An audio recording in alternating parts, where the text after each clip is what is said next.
오늘은 전도주의를 앞두고 전도에 대한 이야기를 해야 되는데 하면서 말씀을 봤는데요. 역시 예수님의 비유 중에 전도에 대한 이야기가 있어요. 기가 막힌 예수님의 비유의 말씀이 있더라고요. 오늘 말씀을 가만히 보면요, 우리가 전하는 복음이 어떤 가치가 있는지, 그리고 세상 사람들은 왜 그 복음을 듣고 거부하는지, 그리고 그러면 우리가 누구에게 어떻게 복음을 전해야 되는지, 이 세 가지 질문에 대한 답이 오늘 말씀 속에 다 드러나 있습니다. 말씀을 잘 듣고 복음이 무엇인지, 그리고 왜 그들은 복음을 듣지 않는지, 그러면 우리는 어떻게 복음을 전해야 하는지, 이 대답을 얻을 수 있는 이 시간이 되기를 간절히 소망합니다. 자, 먼저 그러면 우리가 전하는 복음이 과연 무엇이냐 하는 것입니다. 오늘 말씀에 보면 어떤 한 주인이 잔치를 베풀었다, 그렇게 시작이 돼요. 근데 그냥 잔치가 아니라 무슨 잔치예요? 그 잔치 앞에 수식어가 하나 있어요. 무슨 잔치예요? 큰 잔치라고 했어요. 큰 잔치. 그냥 뭐 이렇게 한 달에 한 번씩 하는 잔치가 아니에요.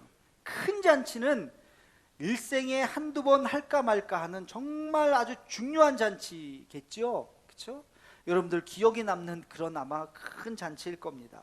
사람들을 초청했어요. 사람들이 오겠습니다, 가겠습니다, 언제 합니다, 한 달 후에 합니다 이야기했더니 아유 제가 가서 축하해드리죠, 가야죠. 음식을 많이 장만을 했습니다. 그리고 당일이 되었어요. 종들을 보내서 자 오늘입니다, 오세요 오세요 그랬더니 어떻게 됐어요? 사람들이 바빠서 못 가요, 미안해요. 그런 장면이에요.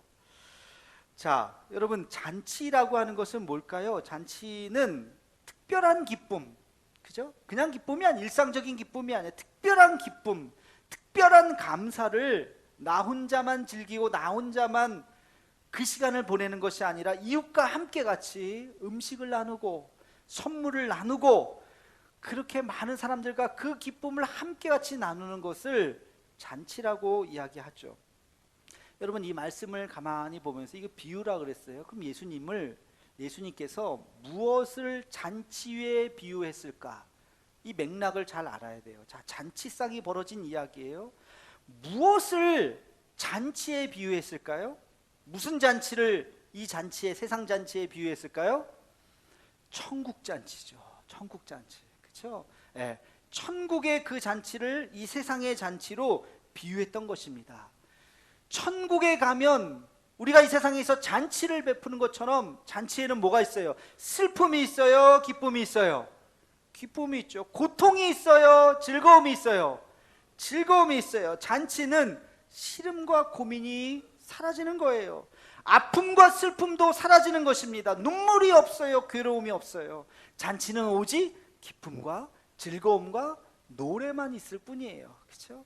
그 세상의 잔치, 많은 사람들이 잔치에 가서 즐거워하는 모습을 보면서 천국 잔치가 이런 것인데, 그러면서 천국에 대한 비유를 말씀하고 있는 것입니다. 여러분, 우리 모두는 천국 잔치에 초대된 사람이에요. 그냥 가기만 하면 돼요.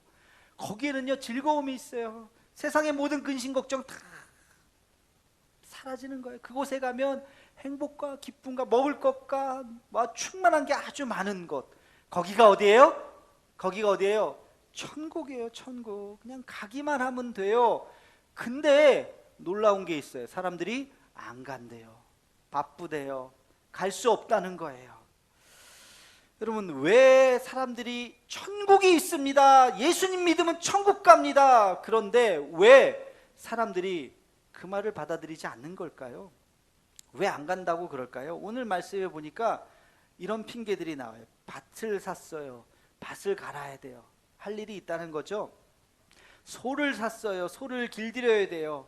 내가 지금 바쁘다는 거예요. 지금 내가 돈벌이를 해야 되고 여러 가지 지금 일들이 있다는 것입니다. 장가를 갔답니다. 아내와 같이 시간을 보내야 된다는 것입니다. 다른 말로 하면 우리의 일상성이에요. 일상성. 여러분, 오늘 아침에 일어나서 스케줄 있지 않나요? 오늘 아침에 뭘 해야 되고 뭘 해야 되고. 내일부터 일상이 시작되죠.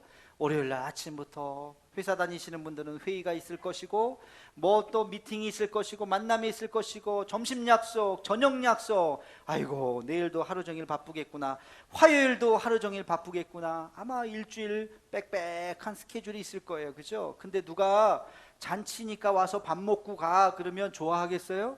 바쁜데 내가 요즘에 뭐 밥 못 먹나? 밥 먹으러 오는 거 별로 기쁘지도 않아. 그러면서 아유 바쁜데 어딜 가. 사람들이 지금 다 그런 거예요. 가만히 보면 틀린 말이 아니에요. 밭을 샀습니다. 할 일이 많아요. 소를 샀습니다. 할 일이 많아요. 아, 결혼했는데 내가 가정 돌봐야죠. 한편으로는 이해가 됩니다. 근데 뭐가 문제일까요? 뭐가 문제일까요? 자기가 일상이 바빠서 그 잔치에 가지 못한다고 말하는 그 사람에게 무엇이 문제일까요? 여러분, 이 잔치는 밥 한 끼 먹으러 오라는 잔치가 아니에요. 선물 나눠줄 테니 선물 받으러 가라는 잔치가 아니에요. 선물 없어도 돼요. 밥 안 먹어도 돼요. 그런 잔치가 아니에요. 지금 이 잔치는 어떤 잔치예요? 천국 잔치라고요. 심각한 잔치라고요. 우리의 인생이 걸린 잔치라고요. 내가 천국에 갈 수 있는지 없는지를 결정하는 잔치라는 것입니다. 우리의 삶을 바꾸고 운명을 바꾸는 잔치예요. 거기에 과연 내가 가느냐 가지 못하느냐가 우리의 인생을 바꿔놓는 그런 잔치인 것입니다. 왜 사람들이 교회 오라고 예수님을 믿으라는 이야기를 듣고 왜 갈까 말까 망설일까요? 왜 안 갈까요? 이걸 종교라고 생각하기 때문에 그렇죠. 교회 갑시다, 예수님 믿읍시다. 아이, 나 종교 아직 안 믿어. 아, 나 지금 종교를 믿으려면 기독교 말고 난 불교 믿을 거야. 우리 부모님 다 불교 믿었어. 3대째 불교 집안이야. 내가 믿으려면 불교를 믿지 왜 기독교를 믿겠어? 그런 사람들 있죠. 선택 상황이라고 생각하는 거예요.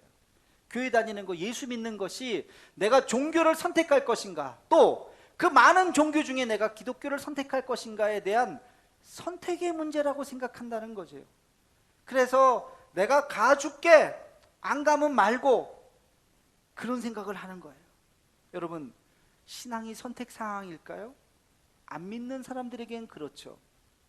그러나 예수님을 경험한 사람들 한번 대답해 보십시오. 여러분, 신앙이 선택 상황인가요? 내가 이거 믿다가 에이 좀 나랑 안 맞네, 다른 거 믿어야지, 그럴 수 있어요? 대답해 보세요. 그럴 수 있어요? 그럴 수 없어요. 신앙은 선택 사항이 아니에요. 여러분, 우리는 알아요. 이게 얼마나 중요한 것인지.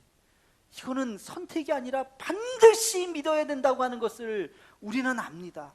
밭 사러 가는 거, 돈 버는 거랑 어떻게 비교할 수 있겠습니까? 예수 믿는 것을 비교할 수가 없어요.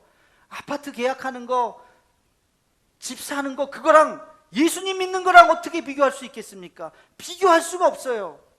그러나 복음을 알지 못하는 사람들은 그저 비교하는 거예요. 내가 지금 바쁜데, 아유 교회 내 지금 바빠서 못 가, 다음에 갈게. 이것을 저는 신앙의 절대성과 상대성의 차이라고 말하고 싶어요. 신앙의 절대성과 상대성의 차이. 세상 사람들은요, 예수 믿는다는 거, 교회 간다는 거, 신앙을 갖는다고 하는 것을 상대적인 가치로 알아듣는 거예요. 그래서 내가 지금 바쁜 가치하고 딱 비교해 봤을 때, 아, 내가 지금 할 일이 있지, 아유, 뭐 교회는 나중에 가야지, 이게 더 중요한 거예요. 그래서 그냥 자기 일을 하는 거죠. 돈 버는 데 가는 것이죠.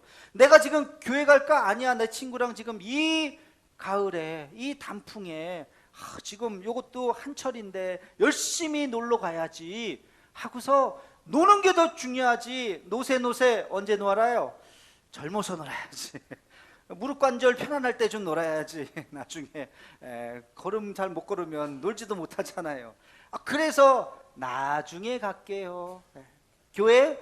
그렇지, 언젠간 가야지, 뭐 천국이 있을지도 모르니까. 근데 지금 말고 나중에 갈게요. 나중에. 이건 뭐예요? 상대적인 가치로 받아들인다는 거예요. 신앙이라고 하는 것을, 여러분, 신앙은 상대적인 가치가 아니에요. 우리가 예수님 믿는다고 하는 것은 절대적인 가치인 것입니다. 믿어도 되고 안 믿어도 되고 편한 대로 하세요가 아니라, 믿음이라고 하는 것은 정말 반드시 믿어야 되는 것입니다. 하나님이 살아계신 것을 우리가 반드시 깨달아야 되는 것입니다. 천국과 지옥이 있다는 것을 우리는 믿어야 되는 것입니다. 그래서 하나님을 선택하고 주님 앞에 나와야 하는 것입니다. 여러분, 이것이 신앙이에요. 제 지금 이 이야기가 이해가 되시는 분은 절대적인 가치를 갖고 있는 것이고, 아직도 무슨 말이야, 그냥 내가 나와주는 거지, 내 마음의 평안을 위해서 나와주는 거지 라고 생각하는 분이 혹시 여기 계시다면 상대적인 가치로 신앙생활을 하는 거예요. 여러분, 그렇지 않습니다. 믿음은 그런 것이 아니에요. 우리의 창조주 하나님을 우리가 깨닫는 거예요. 세상에서 가장 위대한 일이 바로 이것입니다. 신앙은 돈보다도 훨씬 더 중요해요. 신앙은 우리가, 여러분, 전 재산보다도 훨씬 더 중요해요. 심지어는 뭐보다 더 중요할까요? 우리의 목숨보다도 중요합니다. 주님의 복음을 증거하는 일을 마치려 하면은 내 생명조차 조금 더 귀한 것으로 여기지 아니하노라. 사도 바울의 고백, 이것이 우리 모두의 고백이 되기를 주의 이름으로 축원합니다. 여러분, 내 생명보다 더 소중한 것, 내가 사나 죽으나 주님 안에서 죽는다면 오히려 그것이 영광입니다 라고 고백할 수 있는 것, 이것이 절대적인 믿음이라는 거예요. 여러분, 밭을 사서 못 가요, 결혼해서 못 가요, 소를 사서 못 가요 하는 분들은 상대적인 가치로 알아듣는 거예요. 신앙은 그런 것이 아닙니다. 분명하게 우리가 믿는 것이 무엇인지, 우리가 믿는 그 하나님을 믿는다고 하는 것이 무엇인지, 우리의 최고의 가치, 절대적인 가치인 것을 잊지 않고 주님 앞에 나아가는 우리 모두가 되기를 주의 이름으로 축원합니다. 예수님께서 그 이야기를 듣고, 그 예수님이 아니죠, 그 집 주인이죠, 너무나도 마음이 상했어요. 그래서 뭐라고 이야기합니까? 이대로 물러설 수 없다 한마디를 하죠. 21절 말씀입니다. 우리 함께 21절 말씀 읽겠습니다. 시작. 종이 돌아와 주인에게 그대로 고하니 이에 집주인이 노하여 그 종에게 이르되 빨리 시내의 거리와 골목으로 나가서 가난한 자들과 몸 불편한 자들과 맹인들과 저는 자들을 데려오라 하니라. 아멘. 그들이 못 온다고? 이대로 물러설 수 없지. 이 잔치인데. 자, 밖에 나가서 가난한 자들, 몸 불편한 자들, 맹인들, 저는 자들을 데리고 와라. 여러분, 이게 무슨 뜻일까요? 장애인들을, 지나가는 장애인들 다 오라는 뜻이에요?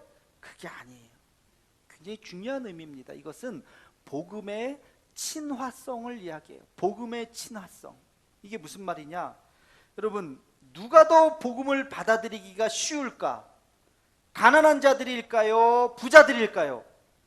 대답해 보세요. 누가 더 복음을 받아들이기가 쉽겠습니까? 가난한 자들일까요? 부자들일까요? 가난한 자들이에요. 부자들은요, 갈급함이 없어요. 부족함이 없어요. 다 있는데, 하나님 있어도 그만, 없어도 그만이에요. 아니, 하나님 있으면 귀찮아요. 내가 하나님한테 해줘야 될 게 너무 많아. 귀찮아. 그냥 뭐 나 이대로 살다가 가면 되는데, 뭐 부자들에게 무슨 갈급함이 있겠어요. 하나님을 왜 믿는지 알지 못하는 거예요. 예수님께서도 말씀하시지 않았습니까? 부자는 천국 가기가 낙타가 바늘길을 들어가는 것보다도 어렵다. 부자에 대해서 비꼬면서 하시는 말씀이죠. 그러나 가난한 자들은 어때요? 자기 힘으로 살아갈 수 없는 사람들이에요. 누군가의 도움이 필요한 사람이에요. 여러분, 여기 보면 가난한 자들, 몸이 불편한 자들, 맹인들, 저는 자들, 이들의 공통점이 뭡니까? 도움이 필요한 사람들이에요. 자기 스스로 할 수 없어요. 누군가의 도움이 필요한 자들이에요. 그 도움이 주님의 도움인 것입니다. 주님은 바로 그들의 친구가 되어주셨어요. 가난은 복음의 문을 여는 열쇠다라는 말이 있습니다. 가난은 복음의 문을 여는 열쇠다. 그러면 부유한 사람 못 가느냐? 아니요. 여기서 말하는 가난은 물질적인 가난을 이야기하는 것이 아니에요. 우리의 영적인 갈급함을 이야기합니다. 부유해도 갈급할 수가 있어요. 부유해도 간절할 수가 있어요. 부유해도 하나님 앞에 매달릴 수가 있다고요. 그는 영적으로 가난한 자예요.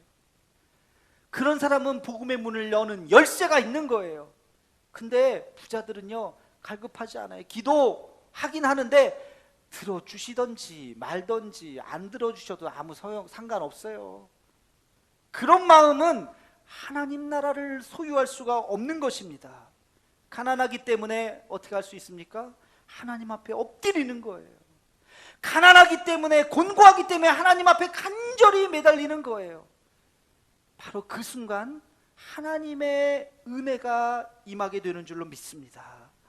성경 요한계시록에 보면 7개 교회가 나와요. 한 교회 한 교회 하나님께서 말씀하고 계십니다. 그 중에 마지막 교회 라오디게아 교회가 나옵니다. 이 라오디게아 교회는 스스로 뭐라고 이야기하냐면, 성도들이 스스로 우리는 부유하다, 우리는 부자다, 우리는 가진 것이 많다, 이게 하나님의 축복이다, 이렇게 이야기해요. 그러나 하나님이 보실 때는 너희는 가난하다, 그렇게 이야기합니다. 우리 한번 같이 읽어보겠습니다. 요한계시록 3장 17절 말씀입니다. 요한계시록 3장 17절 함께 읽겠습니다. 시작. 내가 말하기를 나는 부자라 부요하여 부족한 것이 없다 하나 내 곤고한 것과 가련한 것과 가난한 것과 눈먼 것과 벌거벗은 것을 알지 못하는도다. 아멘. 너희가 지금 부자라고 생각하냐? 그렇지 않다는 거예요. 가난하고 가련하고 벌거벗은 것을 알지 못하느냐? 여러분, 우리가 기도하죠? 왜 기도합니까? 기도를 통해서 뭘 봅니까? 나 자신을 봐야 돼요. 내가 얼마나 가난한 사람인지, 내가 얼마나 죄인인지, 내가 얼마나 불쌍한 사람인지, 내가 얼마나 하나님 앞에 부족한 사람인지를 보는 그 시간이 바로 기도입니다. 그게 기도예요. 하나님 앞에 기도하면서, 엎드려 기도하면서, 하나님 나를 불쌍히 여겨 주옵소서. 나는 죄인입니다. 나는 죄인입니다. 나를 긍휼히 여겨 주옵소서. 그게 바로 기도인 것입니다. 지금 자 보십시오. 이 잔치에 누구를 부르라 그래요? 그런 자들을 부르라고 이야기하는 것입니다. 다시 말해서 가난한 자들, 결핍되어 있는 자들, 연약한 자들에게 다가가서 복음을 전하라고 이야기하고 있습니다. 우리가 전해야 될 그 복음 전도의 대상은 바로 그런 자들이에요. 주님이 필요한 자들에게 다가가라는 것입니다. 예수님께서 많은 말씀을 하셨을 때 제일 먼저 예수님의 앞에 나와 반응을 보인 사람들이 누군지 아세요? 어린아이들과 죄인들이었습니다. 어린아이들은 순수한 마음에 예수님 앞에 다가온 것이고, 그리고 가난한 자들, 병든 자들, 약한 자들, 죄인들이 예수님 앞에 나왔던 것입니다. 부자들은 예수님을 거부했어요. 자기의 기득권을 뺏길까 봐 거부했습니다. 특히 종교 지도자들은 예수님을 죽이려고 했어요. 그리고 실제로 죽였죠. 성경은 그런 자들을 거만한 자라고 이야기합니다. 마음이 거만한 자들. 마음이 거만한 자들은 주님을 받아들이지 않습니다. 저는 이 말씀을 묵상하면서 바로 이 누가복음 14장의 말씀으로 된 전도법이 있다는 것을 알게 됐어요. 이 전도법을 만드신 분이 이 말씀을 묵상하고 나서 만들었는지는 모르겠습니다만, 제가 이 말씀을 묵상하니까 이걸로 전도를 만들었구나. 그 전도법이 뭔지 아세요? 여러분도 잘 알고 있는 고구마 전도법이에요. 고구마 전도법. 여러분, 고구마 솥에다가 딱 삶고 시간이 딱 지나고 나서 어떻게 해요? 익었나 안 익었나 확인해야 되죠? 확인하기 위해서 뭐 합니까? 젓가락으로 이렇게 찔러봐요. 찔러봤는데 쑥 들어가면 뭐예요? 잘 익었네. 잘 익은 고구마예요. 근데 찔렀는데 안 들어가면 센 고구마네. 아직 더 익어야 되겠네 하고 더 삶지요. 이 원리를 복음 전도에 적용한 거예요.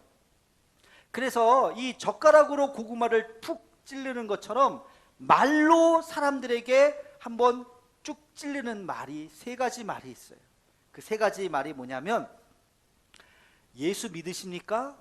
첫 번째 말이 예수 믿으십니까? 두 번째 말은 그래도 믿어야 합니다. 정말 좋습니다. 그래도 믿어야 됩니다. 너무 좋습니다. 이게 두 번째 말이고요. 세 번째 말은 기도하고 있습니다. 이거예요. 근데요, 이 젓가락, 첫 번째 젓가락 뭐예요? 예수 믿으십니까? 하고 훅 찔러보면 두 가지 반응이 있다는 거예요. 하나는 아이고 나 그렇지 않아도 여기 이사 와서 교회 다녀야 되는데 1년 동안 못 나가고 있었는데 아니 어느 교회 다니세요? 나 같이 가요. 이런 어떤 고구마예요? 푹 익은 고구마예요. 왜 진작 얘기했어? 진작 얘기하지. 진작 얘기하지 않았어. 나 지금 가려고 내가 그냥 자기가 더 그냥 가고 싶어서 하는 분들이 있을까요? 없을까요? 있어요. 있어요. 우리가 말을 안 해서 그렇지. 이때니까요. 푹 익은 고구마 막 그런 고구마들이 있어요. 예. 그런 분들은 익은 고구마예요. 근데 어떤 고구마는 예수 믿으십니까? 딱 이야기하면 아이고 예수쟁이구만. 재수 없네. 저리 가. 예. 그렇게 얘기하고 나 3대째 불교야. 다시는 내 앞에서 예수 얘기하지 마. 그렇게 얘기하는 사람 있어요? 없어요? 이때니까요. 그런 분들이 있어요. 어떤 고구마예요? 센 고구마예요. 센 고구마. 그러면 상처를 받죠. 그런 말 들으면. 그럴 때 어떻게 해야 돼요? 두 번째 대사를 해야 돼요. 두 번째 대사. 두 번째 대사가 뭐예요? 그래도 믿어야 합니다. 너무 좋습니다. 여기까지. 그래도. 어떤 분들은 내가 왜 교회 안 다니는 줄 알아? 내가 10년 전에 교회 다니는 사람 어떤 아무개 장로한테 내가 사기당했어. 아무개 권사한테 내가 이런 모욕을 당했어. 그렇게 말하는 사람들이 있어요. 그런 이야기들 들어보면 이해가 돼요. 저도 이해가 돼요. 나도 저 사람이라면 교회 안 다니겠다. 그런 생각이 저도 들어요. 근데 그때 뭐라고 얘기해야 되냐고요? 그래도 믿어야 됩니다. 그렇죠? 그래도 믿어야 되죠. 그래도 믿어야 됩니다. 너무 좋습니다. 그리고 마지막 세 번째 말 뒤돌아서면서 뭐라고 얘기해요? 기도하고 있습니다. 여러분 오늘 말씀을 가만히 보면 마음이 닫혀 있는 분들이 있어요. 분명히 있어요. 교회에 대해서 반감을 갖고 요즘에 뭐 교회가 어쩌고 저쩌고 뉴스에 나오는 거 다 좋은 얘기보다 좋지 않은 얘기들이 있을 때 무슨 교회를 가? 라고 생각하는 분들이 있어요. 그러나 신앙은 실존이에요. 언론에서 뭐라고 얘기하든지 내가 갈급하면 내가 곤고하면 주님을 찾게 되어 있습니다. 이것이 신앙이에요. 하나님의 창조의 원리예요. 하나님 앞에 나오게 되어 있어요. 우리가 물론 잘해야 되지만 잘하지 못한다 할지라도 우리 마음속에는 하나님을 향한 절대자를 향한 마음이 있어요. 누구나 그 영혼의 곤고한 밤이 찾아올 땐 하나님을 찾게 되어 있습니다. 주변에 있다니까요. 생고구마인지 익은 고구마인지 찔러봐야 알아요. 찔러봐야 알아요. 그런 자들에게, 가난한 자들에게, 병든 자들에게, 저는 자들에게, 눈먼 자들에게 찾아가라. 마음이 열린 자들, 주님을 찾고 있는 자들에게 다가가라는 주님의 말씀인 것입니다. 여러분 이번 한 주간 여러분들이 찾아야 될 분들이 바로 그런 분들이에요. 저는 이렇게 보면서 힘들게 사는 분들, 어렵게 사는 분들, 오늘 말씀처럼 가난한 자들, 곤고한 자들, 저는 자들, 이런 사람들 보면 저분이 저렇게 살다가 죽으면 얼마나 불쌍할까. 그렇죠? 우리는 힘들게 살아도 우리는 부활이 있기 때문에 불쌍하지 않잖아요. 영광의 그날이 있기 때문에 우리는 괜찮잖아요. 근데 저렇게 힘들게 사는 사람들이 주님마저 모른다면 얼마나 안타까울까. 우리가 복음 전해야 되는 사람들은 그런 교만한 사람들이 아니라 있으나 마나 그런 사람들이 아니라 가난한 자들, 어려운 자들에게 다가가서 예수님 믿어야 된다. 여러분 혼자 사는 젊은이들이 있다면, 어렵게 사는 그런 사람들이 있다면 예수님이 있음을, 주님이 당신의 힘이 되신다고 하는 것을 전해주어야 합니다. 주님이 당신의 인생을 바꿀 수 있다고 하는 것을, 살아계신 하나님을 전할 수 있어야 됩니다. 그들이 예수님을 믿고 놀라운 역사가 일어나게 될 줄로 믿습니다. 우리가 전해야 되는 복음의 친화성은 부유한 사람들에게 있지 않다고요. 여러분 힘들고 어려운 자들, 낙심에 빠진 사람들, 그들에게 다가가서 그들에게 용기를 주고 하나님이 당신과 함께 하실 거라고 이야기하고 복음을 증거할 수 있는 이번 한 주가 되기를 주의 이름으로 축원합니다.